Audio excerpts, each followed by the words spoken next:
Welcome everybody to the Case for Life podcast.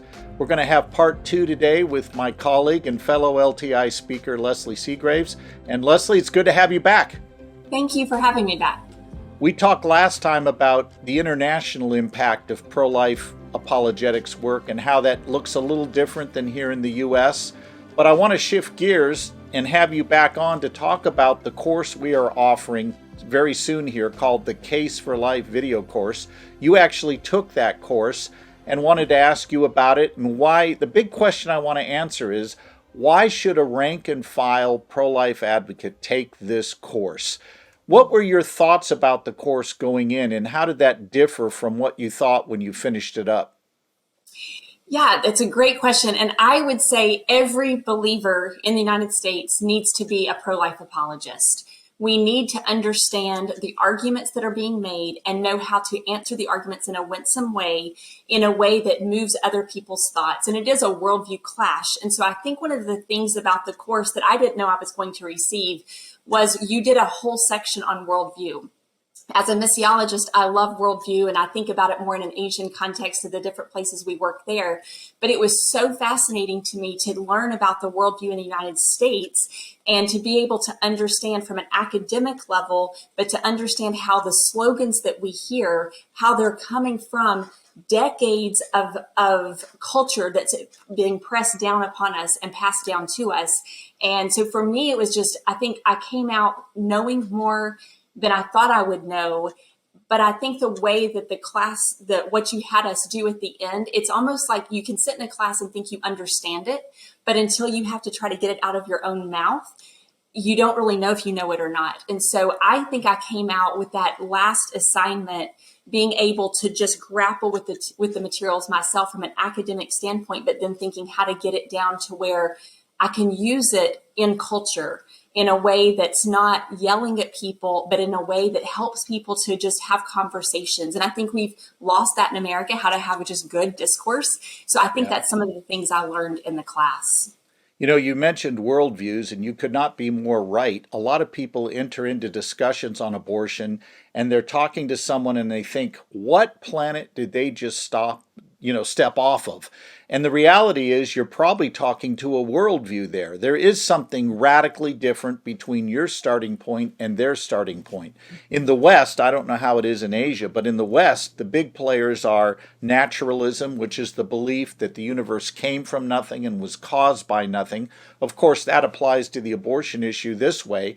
If every one of us is uncaused and unplanned for, then that means nothing has intrinsic value, whatever its stage of development. Not a fetus, not an adult, not a teenager, not the rat that's running through your backyard. Nothing has intrinsic value. Then another contender we're dealing with right now is the whole idea of postmodernism, that we construct reality according to our own perspectives. And we often wonder, how can it be that you have two women standing next to each other? They're both 30 weeks pregnant, and the one is talking gleefully about her baby and the reveal party they're going to have and how they can't wait to paint the nursery. And the other one is thinking, this is a tremendous blow to my career advancement. And you're talking about two children at the same exact level of development, and yet one has constructed her child to be a blessing, the other constructs it to be a burden, and therefore killing it is okay. And now we have a new contender. We have wokeness that has come into play. The whole idea that ultimate reality is nothing but intrinsic racism, and all of society is shot through with intrinsic racism. And the only way women, as a victim, can overcome that oppression is through abortion, which I don't know how it strikes you, but that really strikes me as odd. It's basically saying that women require special surgery to be equal with men. How is that a pro-woman stance? I don't know, but that's where our culture is. What are you seeing on the worldview front, both in the West and in Asia? Yeah, I think that's what I enjoyed about the class, because I've dealt and I've lived in the atheistic world, I've lived in the Islamic world, and I've lived in the Hindu world. So those are three different worldviews. But then also being from the United States and working in churches here and becoming aware of like the wokeism and the critical race theory and all those things that are going on. But I realized, like, in this naturalistic view that you're talking about, that is alive and well in other places. So in atheism, because there was no creator, there's no intrinsic value that anyone has. And so there's a lot I could talk about that and how we dealt with that stronghold in Asia. But I could go through every worldview that's opposed to Jesus Christ in the places where we work and say it's whatever these worldviews are, I would take it to the spiritual warfare part, that these are all demons that are controlling these worldviews, that are seeking to divert people's attention and their understanding of a God who loves them and who died for them and who lives for them. So I think that the worldview issue, we have to understand it, because I think here in the States, as I've gotten into some conversations and you hear things, you realize it's not the same country we lived in even 10 years ago in some ways. That's for sure. Even my daughter, who's 15, she said, I think when she was about 12 years old, she said, you know what? She said, I can be a strong woman and I don't have to kill my baby someday to be able to show I'm a strong woman. Yeah. And I thought that's exactly right. Like, women can be so strong, and we can be career oriented, and we can be children oriented, just as men can do. But I think that when Satan deceives us to thinking that a woman can kill, it really devalues women. That is, it says you're required to do this thing so that you can be equal to men. And I think that's just a disservice in so many ways to women.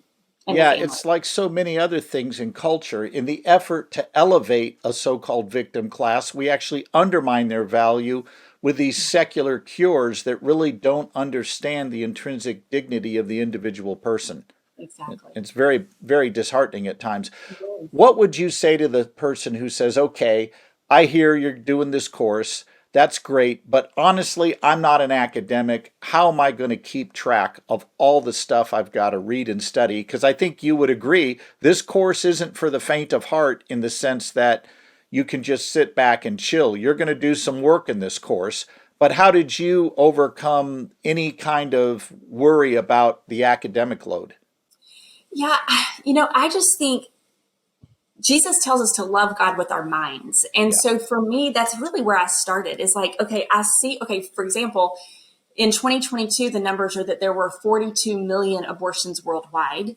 This year, the World Health Organization is coming out with its 73 million. I don't know how we had that much of a spike in 1 year, but regardless, 42 million, 73 million, this is a very large genocide. And so for me, I was like, I want to grapple with this issue, because I know we're doing the grassroots work, but I'm always wanting to find out what are the roots to the problem. I just don't want to trim branches that aren't doing well off of the tree. I want to go down to the roots. And so I would tell people who are thinking about the course, this is an investment into eternity.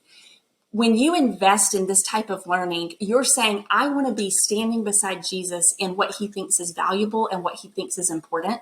And I think that the study that I did, even though I have kids and I have a career, the study that I did, I just felt like Jesus was sitting right there with me. And as I would read the information, I would say, Jesus, how do we answer this? So my study was really a prayer of how do we take this really heavy material and take it to the street.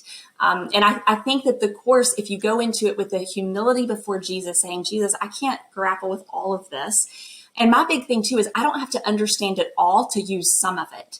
And That's a key point. Yeah. Yeah, I think there's this sense, Yeah. this is so true. I think in our perfectionistic mode, we think, okay, I haven't understood 100%, therefore I've utterly failed. And that is not true. And you're proof of that there might be things you didn't grasp initially, but you were still able to use the material, not only here in the U.S., but in other parts of the world as well. I think there's also a sense that some people think, why should I spend money or invest financially in something that just ought to be available through my local church? What would you say to that? That's a great question. I run a nonprofit also, so that's always the questions that we're grappling with. Yep. What to give for free? What do we do to sustain the work? I just think anything worth something costs us something. And for me, I just can sit back and look at the material and go, well, I didn't have to find all these articles to read myself. I didn't have to put this into take these huge thoughts and distill them down. I didn't have to chase down what the people on, universities are saying. It's just right there in this material. And so to me, it's just to give to something like this. There's ways that we can cut things out of our budget at times. And so I'm just like all for that so that I can gain what I need for the case. As I tell my kids all the time, you only live once on earth. You only have one opportunity to invest in things that matter for eternity. And so for me, I don't even remember how much the course was. And we are in ministry, so we are not rolling in money. But to me, it was like, this is worth eternity. This is worth doing this so that I can help people in a better way. Now, one of the things we do in the course to help you learn is we include Zoom calls, but beyond that, we also have what we call roundtable discussions at the end of each of the heady sessions so that you hear myself and Megan Allman and Janique Stewart, also LTI speakers. We sit around a table and we discuss what you just learned. How effective was that roundtable debrief in helping unpack some of these lofty notions? So for me, I think they were very helpful because what you did is you had someone else be able to express verbally what all that heavy content was. So I think it was just a good wrap up. It was like, okay, here he's going to ask the syllogism, and here's Janique. She's going to be able to give that syllogism. And so I think that was very helpful. I always prefer to see written material and to read and to dive in. And so that was where that was for me, my favorite part. The other was like the review of like, okay, they're able to get this out. They're communicating this well. Could I do that too? I would have to try it. And I would say, there's a verse in the New Testament. It says, I believe, therefore I have spoken. And that is the way I think you grow in evangelism is you keep telling the story of Jesus because you believe. And as you speak it, it firms up the belief. It's like it just kind of, and as you go to people who don't agree with you, it helps you to grapple with the thoughts more. So for me, seeing Janique and Megan speak it out, it's almost like worldview formation, even for them as they continue to practice getting it out of their mouths. And so for me, I enjoyed that aspect of it. But my question the whole time watching them is, would I be able to get it out of my mouth? That was always the question. I think you're doing it pretty well in this series of interviews. You mentioned your 15-year-old daughter. Honest take here, not trying to prime the pump. Do you think a student in the high school level, like your daughter, could go through this course and benefit, or is it an overshoot for them? Would it be the exact same material, or is there something that is a little simpler for that age group? Let's just assume this exact course, and then we could talk about what we maybe need to do to make it more for a high school student. But one of the things I'm grappling with is, do we have material here that can translate to high school students? And if not, what do we got to do? Yeah. Honest question, not looking for you to, hedge anything here. Right. I would think for my daughter's age, she's a 10th grader and she's busy with lots of academic courses and sports. This would be really heavy. If it were where she was able to really, like if this were honors level, so she was getting like that weighted grade and she knew that she was going in, I think, I do know that she's starting a pro-life group on her high school campus. She just got permission. She's calling it Warriors for Life because they're good job, Mom. I'm good excited. Job. So, they've asked me to be the instead of a teacher sponsor, they've asked me to be a parent sponsor. So, but my daughter, the way she has a passion, obviously, for women that are hurting or men that are hurting or the babies. But she said, I want to really slant this group to be about where it helps high school students know how to speak and defend life with their mouths. And so she's going to do the things that help women and babies, but she's also, when she wrote out her plan, she wants to have every month where we go over one big question and help the youth that come to be able to spit that piece out and then have role play. But what I'm going to do to help create this part is I'm going to use your big course and I'm going to find those nuggets of questions. And then I'm going to distill down, just because this is a club, this isn't, an academic credit class. I think getting it into my goal is that this class would be available in multiple high schools. And my goal is that would not just be academic learning, but it would be role play so that kids get to practice. This is the slogan. I will be like, I do this all the time with my kids. I pretend to be pro whatever it is that I'm actually against, and then they have to argue with me. So I think if we could make it very practical to the high school level, I think there should be a passion to equip youth in this, thousands of them in the United States, Two especially. things. Yeah. Two One thing I things was you going to go say ahead. is we have to get people to be able to do this, because as the Roe v. Wade's been overturned, it's been moved to the state level. But even then, even when states are going to be leaning more towards protecting abortion up to 9 months or no abortion, you still have the regular people that are out in the marketplace, and everyone needs to know how to discuss the issue, because people are hurting on this issue. That is so true. And you're right. Since the overturning of Roe v. Wade, which I want to make clear was a very good thing, but nevertheless, we're 0 for 8 whenever the abortion issue has been put to the public since Roe was overturned. And the reason we're 0 for 8 is not because our marketing isn't slick enough, not because people are confused. I don't think they're confused at all. They don't agree with us. We have a worldview challenge in front of us that's epic, and we're going to have to equip ourselves to engage. And you were right in what you said earlier. Every Christian needs to become a pro-life apologist. The days of thinking we're going to leave it to Leslie, leave it to Scott to deal with this. No, we all have to be prepared to defend our pro-life view, make a case for life where God has placed us in our church. And that's what we're doing here on this podcast, and with the release of the book coming out and the course that's going to be available very soon, equipping lay people to make that case for life. You mentioned something fun there a moment ago about role playing. We have at LTI Dr. Zeke Diversity. It's my alter ego, and I pretend to be a pro-abortion philosopher from UCLA. There's two reasons I did this. Number one, I got tired of watching the other side do a crummy job defending their own position, and I thought I can do better than they're doing. So I went and read all their smart guys and said, I'm going to make a smart pro-abortion philosopher here. And then I go to a place like Summit Ministries or Christian high schools, and in about 20 minutes, I can totally destroy the students' pro-life view. Doesn't take long. Wipe them out completely, then we rebuild them with better arguments, and they're able to compete that way. We're going to have to do things like this, and I think we need a new Dr. Zeke at LTI. We'll call you Dr. Zekette or something. I don't know. We'll come up with a name, and we'll I have don't know if I have the funky glasses and all that stuff that you have. I'd have to go shopping, I think. well, we'll find a way to make you look the part, and we'll have a female version of Dr. Zeke that will be just as tough academically, because you have mastered their side. You do know their arguments. You do know who their thinkers are. And that may be something that happens as you grow in your role with us and start getting access to schools. And I want to take a minute and just remind all of our viewers, if you have a local Catholic or Protestant high school in your area, this is a woman you want to see about getting into your school. And we will do our best at LTI to get her to you so that she can speak. And you can call our office for details. Again, you can reach us at prolifetraining.com or through our social media sites, or scottklusendorf.com, whatever. We will work on getting Leslie to you, because she brings a valuable ability to communicate truth on the pro-life issue, translate it clearly, and I think students have a lot of fun listening to her and engaging with her.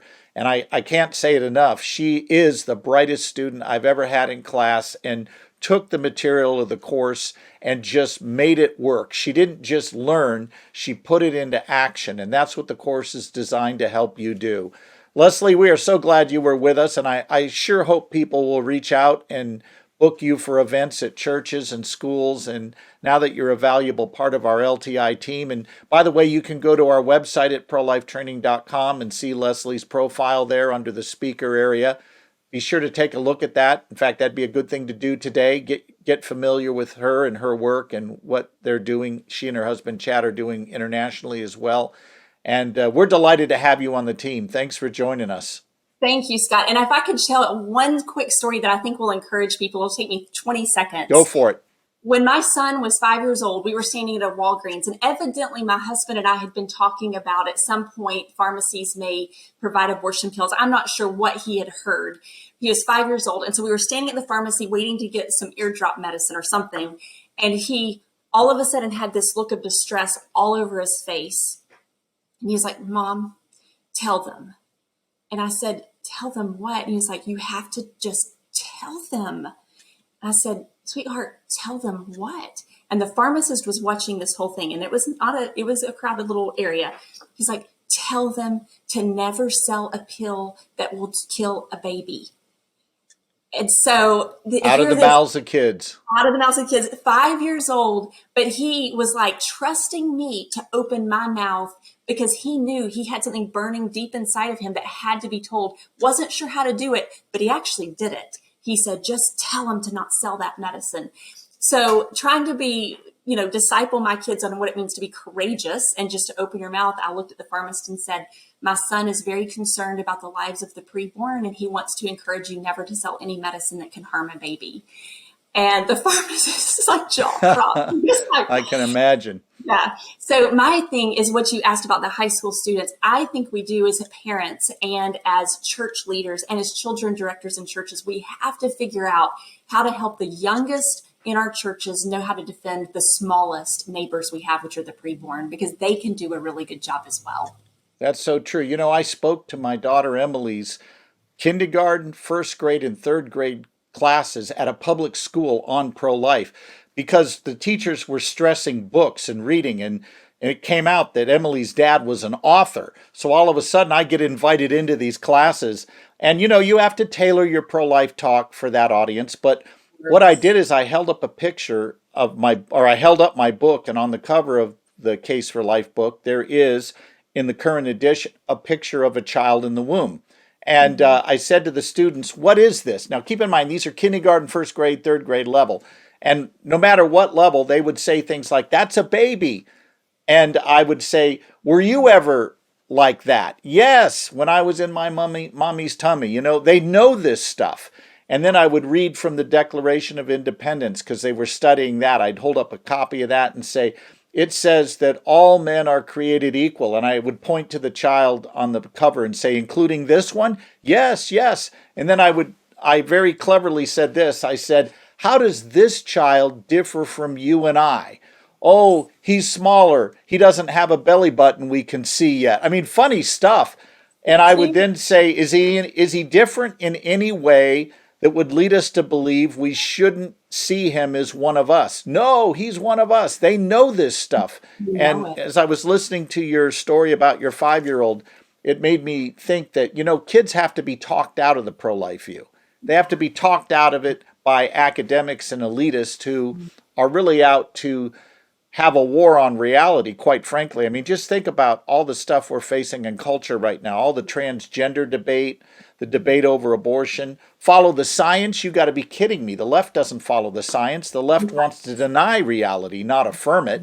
And we as Christians have a real obligation to not only convey biblical truth, but contend for reality. The reality of the child in the womb, the reality of a male-female gender, the reality of man-woman marriage. I mean, all these things that were taken for granted as being real are no longer. So this is part of what we have to equip ourselves to engage, and it's part of what we aim to do in the course that we'll be making available very soon. That course is coming up, folks. It will be called the Case for Life video course. Stay tuned. We'll give you more details on it. Meanwhile, Leslie, thanks for joining us. Joy to have you with us. Thank you so much. And take the class if you have the opportunity. I agree. Amen to that. Preach. Thank you, everybody. We look forward to seeing you next time.